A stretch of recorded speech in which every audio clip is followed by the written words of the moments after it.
मेरी आवाज पहुंच रही है क्या आप लोगों तक?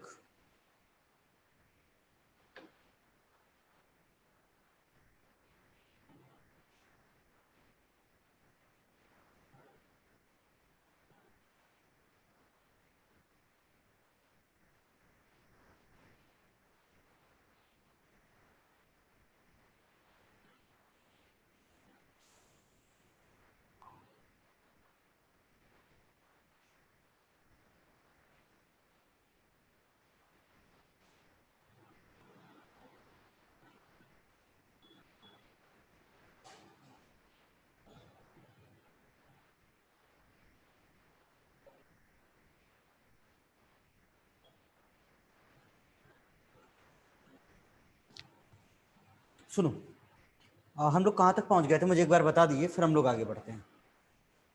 हम लोग क्या डिस्कस कर रहे थे कल? हम लोग डिस्कस कर रहे थे heat transfer for different cases. उसमें हम लोग बात कर चुके थे heat transfer without heat generation. हम लोग बात कर रहे थे विद हीट जनरेशन की, और विद हीट जनरेशन में प्लेन स्लैब की बात कर रहे थे, है ना। और जो हम लोग बात कर रहे थे हीट ट्रांसफर प्लेन स्लैब के लिए, उसमें सिमेट्रिकल बाउंड्री कंडीशन हो गया था विद हीट जनरेशन में, और अनसिमेट्रिकल बाउंड्री कंडीशन भी हो गया था ना। और उसमें एक टेम्परेचर जो ग्राफ था, जो प्रोफाइल थी उसकी, वो ड्रॉ करके मैंने आपको दिखा दिया था। ठीक, एक क्वेश्चन बताने वाला था मैं आपको, और उसके बाद समय खत्म हो गया था, ऐसा कुछ। एक क्वेश्चन नोट करना, फिर आगे बात करते हैं। एक क्वेश्चन लिखना, consider a steady state one dimensional flow. Question note करना, consider a steady state one dimensional flow. Consider a steady state one dimensional flow in a plate. Consider a one dimensional steady state flow in a plate of 20 mm thickness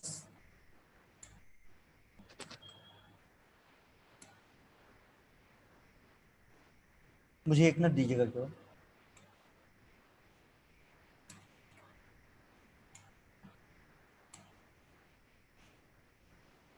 Consider a steady state one dimensional flow in a plate of 20 mm thickness with uniform heat generation rate with uniform heat generation rate with uniform heat generation rate of heat generation rate आपको दे रखा है, Q dot generation आपको शायद इधर का दिखाई दे रहा होगा, दे रखा है 80 megawatt per metre cube. This uniform heat generation rate of 80 megawatt per metre cube. आगे दे रखा है the left and right faces are kept at a temperature of, the left and right faces, the left and right faces, the left and right faces are kept at a temperature of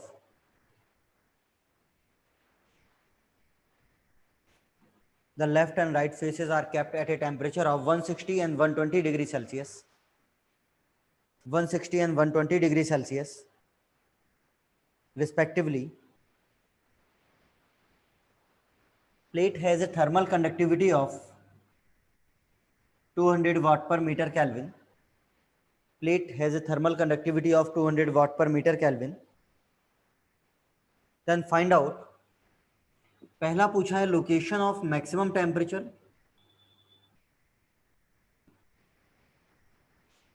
और दूसरा पूछा है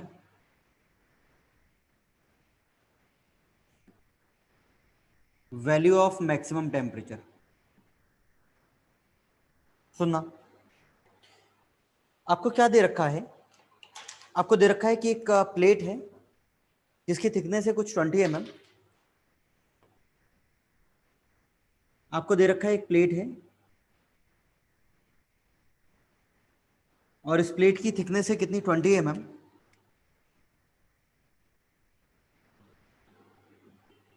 यहां पर temperature T1 is equal to है 160 degree Celsius,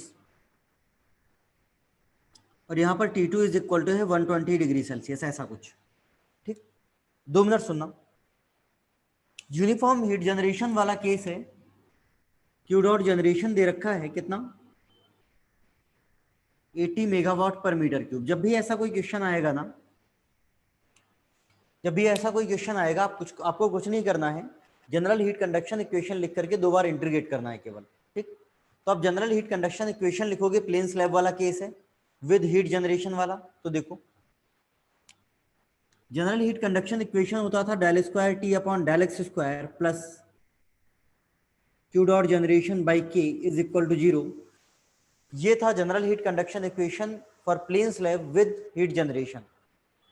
इसको 2 बार integrate करोगे तो मामला क्या होगा, del T over del X Q dot generation by K into X plus C1 is equal to 0, ये हो जाएगा। एक बार और इंटीग्रेट करोगे तो ये हो जाएगा T plus Q dot generation X square by 2k C1x plus C2 is equal to 0, और ये इक्वेशन 1 हो जाएगा और ये इक्वेशन सेकंड हो जाएगा। सिंपल। आपको क्या करना है, C1 और C2 की वैल्यू निकालना है, और इसके लिए आपको क्या चाहिए होगा, बाउंड्री कंडीशंस। और बाउंड्री कंडीशंस देखो दे रखी हैं। पहली कंडीशन हो जाएगी at X is equal to 0 T is equal to 160 X is equal to 0.02 metre T is equal to 120। पहला हो जाएगा at X is equal to 0 T1 is equal to 160, और दूसरा हो जाएगा at X is equal to 0.02 metre T2 is equal to 120 degree Celsius. ऐसा, ठीक। Value put करना पहली कंडीशन की, X is equal to 0 T1 is equal to 160, T हो जाएगा 160 प्लस ये 0 और ये भी 0, 0 plus 0 plus C2 is equal to 0, then the value of C2 is equal to minus 160, ये C2 की वैल्यू हो जाएगी। दूसरी कंडीशन यहां पर पुट करो, ये वाली, T is equal to 120 at X is equal to 0.02, ये हो जाएगा 120, क्यू डॉट जनरेशन कितना है 80 into 10 to the power 6, X कितना है 0.02, 2 इंटू कंडक्टिविटी कितनी है 200 plus C1 into 0.02 plus C2 कितना है माइनस 160 इज इक्वल टू 0। यहां से मुझे C1 की वैल्यू बताओ कितनी आएगी, इसको सॉल्व करो और मुझे C1 की वैल्यू बताओ।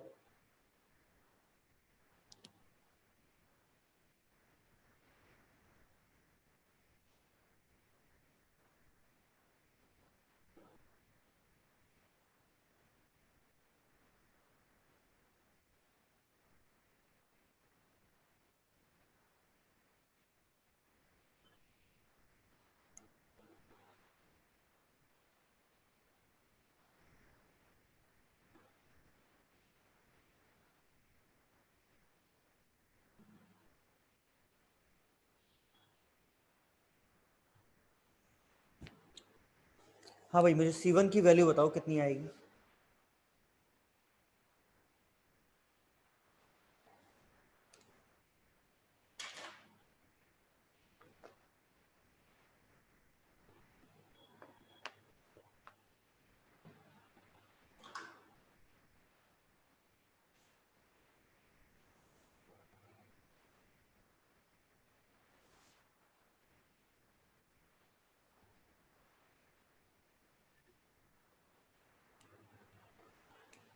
कितनी आ जाएगी 2000, प्लस आएगी माइनस आएगी, प्लस आ रही है माइनस आ रही है,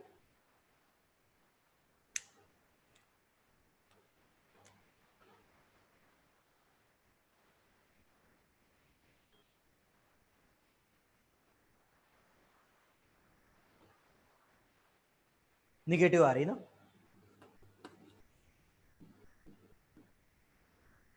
ये C1 आ जाएगा। आपको क्या चाहिए था, आपको सबसे पहले चाहिए था लोकेशन ऑफ मैक्सिमम टेम्परेचर। तो T मैक्सिमम की लोकेशन होगी, आपको चाहिए था लोकेशन ऑफ T मैक्सिमम, और T मैक्सिमम कहां पर लोकेट होगा, जहां पर del T upon del X क्या होगा 0 होगा। तो इक्वेशन 1 देखो ये है, फ्रॉम इक्वेशन 1 डेल टी और डेल एक्स जीरो रखो, प्लस क्यू डॉट जनरेशन कितना है 80 इंटू 10⁻6 अपन के कितना है 200 इंटू एक्स, सी वन कितना है -2000 इज इक्वल टू 0। यहां से वैल्यू निकालो, एक्स की वैल्यू कितनी आ रही है, यहां से एक्स की वैल्यू निकालना इतनी आएगी क्या, 5 इंटू 10⁻³ मीटर या फिर 5 mm। देखो ये आएगा क्या,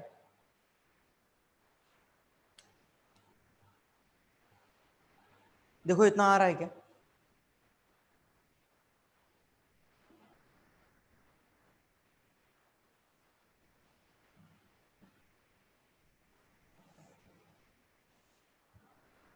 ठीक है। ये क्या हो जाएगा, ये वो लोकेशन है जहां पर टेम्परेचर क्या होगा, मैक्सिमम होगा। अब मुझे वैल्यू चाहिए मैक्सिमम टेम्परेचर की, तो एक्स की ये वैल्यू इक्वेशन नंबर सेकंड पे पुट कर दूं तो आपको मैक्सिमम टेम्परेचर मिल जाएगा। तो देखो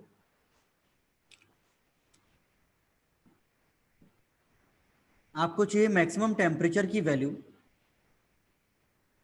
तो यहाँ पर टी मैक्सिमम चाहिए, तो टी मैक्सिमम प्लस क्या हो जाएगा, क्यू डॉट जनरेशन 80 इंटू 10⁻6 कहाँ पर मिलेगा, 5 mm पे, इंटू 0.005 भाई कितना हो जाएगा 2 इंटू 200, साइड का दिख रहा है ना, साइड का दिखाई दे रहा है, 0.005 लिखा हुआ है ना, ये 0.005 लिखा है, प्लस क्या हो जाएगा C1 2000 इंटू 0.005 प्लस C2 कितना था -160 इज इक्वल टू 0। मुझे बता दो यहाँ से टी मैक्सिमम की वैल्यू कितनी आएगी,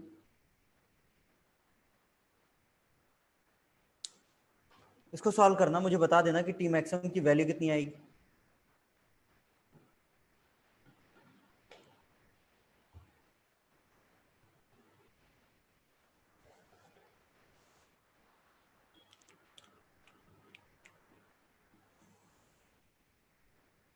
देखो 135 समथिंग ऐसा कुछ आ रहा है क्या,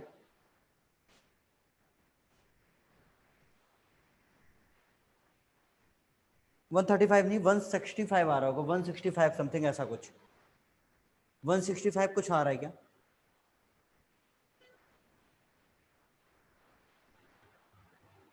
आ रहा है 165, ये टी मैक्सिमम की वैल्यू हो जाएगी 165 डिग्री सेल्सियस।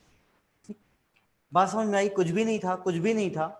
आपको जब भी ऐसा कोई क्वेश्चन आएगा जनरल हीट कंडक्शन इक्वेशन लिखेंगे, इंटीग्रेट कर लेंगे 2 बार, बाउंड्री कंडीशन पुट करेंगे, C1 C2 की वैल्यू आ जाएगी, टेम्परेचर प्रोफाइल और जहां पर मैक्सिमम टेम्परेचर की लोकेशन चाहिए तो dt/dx को 0 कर देना, और मैक्सिमम टेम्परेचर चाहिए तो x की वैल्यू यहाँ पर पुट कर दो, टी मैक्सिमम मिल जाएगा, सिंपल। ये गेट का क्वेश्चन था 4 मार्क्स का, ये गेट का ही प्रीवियस ईयर है ना, इसको एक बार नोट करो फिर आगे बात करते हैं।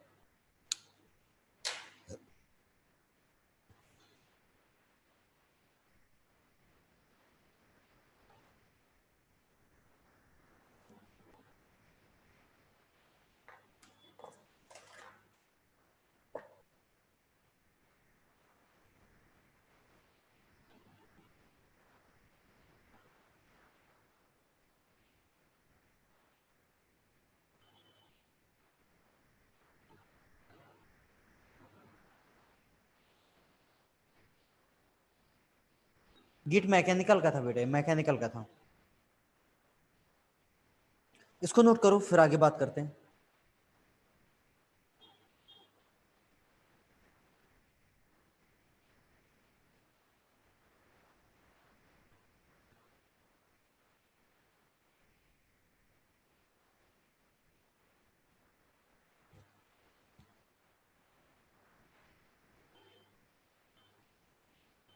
इसको नोट कर लो फिर आगे बात करते हैं, नोट कर लेना तो मुझे बता देना।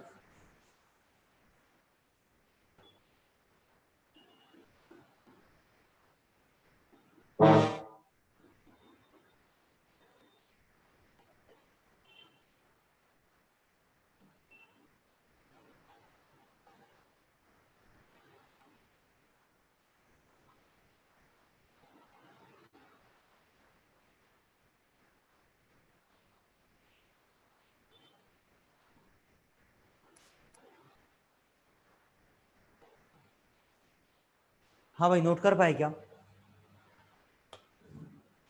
नोट कर पाए क्या? सुनो, इसके बाद देखो, कर लोगे ना यार, सिंपल से क्वेश्चन है ना।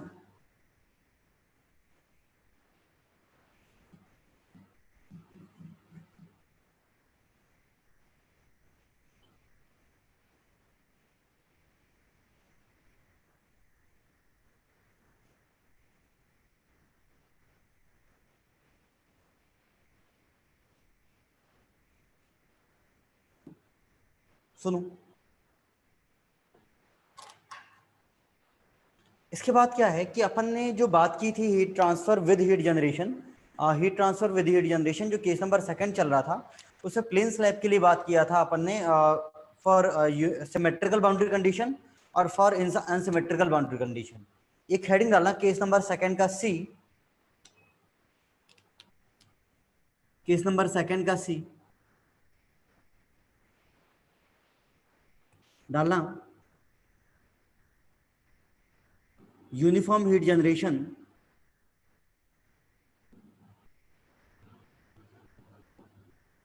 With in solid cylinder.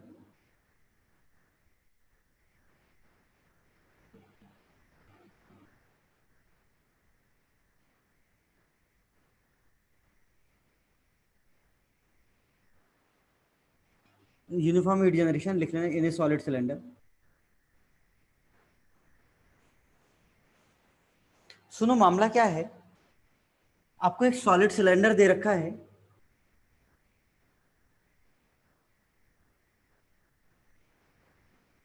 और इसमें यूनिफॉर्मली हीट जनरेट हो रही है। आपको दे रखा है क्यू डॉट जनरेशन वाट पर मीटर क्यूब है। आपको दे रखा है कि इसकी रेडियस कितनी है, कैपिटल आर है। ठीक, आप क्या करोगे, वही एजम्पशन नो स्टोरेज वाला, स्टडी स्टेट वाला, कंडक्टिविटी कांस्टेंट वाला एजम्पशन सब वही है, one dimensional heat transfer. Cylinder के लिए एक्सप्रेशन क्या होता था, आप याद करो, मैंने आपको बहुत पहले कहा था, 3 या 4 दिन पहले, कि आपको 3 ही एक्सप्रेशन याद करना है। प्लेन स्लैब की बात आएगी, अगर प्लेन स्लैब की बात आएगी तो del upon del x k D T upon d x. अगर सिलेंडर की बात आएगी तो 1/r del upon del are k R D T upon D r. और स्फीयर की बात आएगी तो 1/r² del upon del are k are square D T upon D r. मैंने आपको बोला था कि ये पहली टर्म प्लेन स्लैब की, पहली टर्म सिलेंडर की, और पहली टर्म स्फीयर की याद रखना। इसके अलावा पूरा जनरल हीट कंडक्शन इक्वेशन याद रखने की आवश्यकता नहीं है। ये बात कर ली थी अपन ने। तो सिलेंडर के लिए देखो क्या था, ये था 1/r del upon del are के डी टी के R D T upon D R plus Q dot generation भी है, यूनिफॉर्म हीट जनरेशन की बात कर रहा हूं, इज इक्वल टू 0 हो जाएगा। ठीक, तो देखो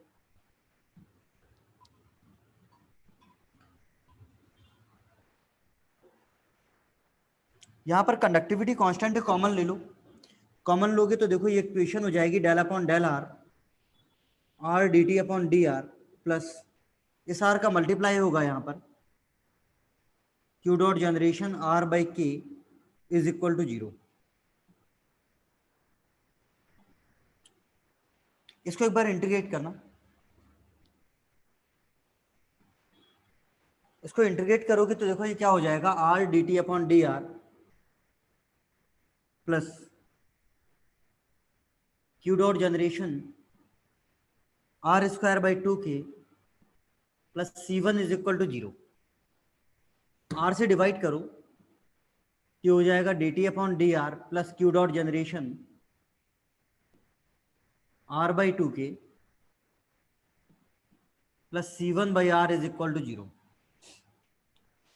ये इक्वेशन हो जाएगी कौन सी, ये 1 है, और इसको एक बार और इंटीग्रेट करना तो देखो क्या हो जाएगा, t plus Q dot generation r²/4k plus C1 ln r plus C2 is equal to 0। ये हो जाएगा।